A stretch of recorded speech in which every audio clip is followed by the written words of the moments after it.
ఆంధ్రప్రదేశ్కి హోదాతో కూడిన ప్యాకేజ్ కావాలని డిమాండ్ చేశారు వైఎస్ఆర్సీపీ ఎమ్మెల్యే రోజా. హోదా వస్తే రాష్ట్రానికి పరిశ్రమలు వస్తాయని, ప్రత్యేక ప్యాకేజ్ వస్తే టీడీపీ నేతలకి కమిషన్లు వస్తాయని అన్నారు. హోదా కోసం ఎవరు పోరాడినా మద్దతు ఇస్తామన్న రోజా పవన్ కళ్యాణ్ సభకి ప్రభుత్వం స్పాన్సర్ చేస్తోందని విమర్శించారు. స్టేటస్ అంటే షాక్ కొట్టినట్టు ఎందుకు పారిపోతున్నారని నేను అడుగుతున్నాను. ఈరోజు స్పెషల్ స్టేటస్ అంటే ప్రత్యేక హోదా వస్తేనే పరిశ్రమలు వస్తాయి, ప్రత్యేక ప్యాకేజీలు వస్తాయి, కమిషన్లు వస్తాయి.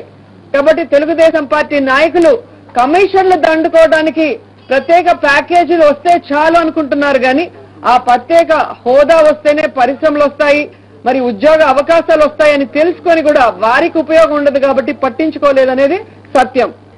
ప్రత్యేక హోదా కోసం నిజాయితీగా పోరాడితే ఎవరికైనా సపోర్ట్ చేస్తామండి.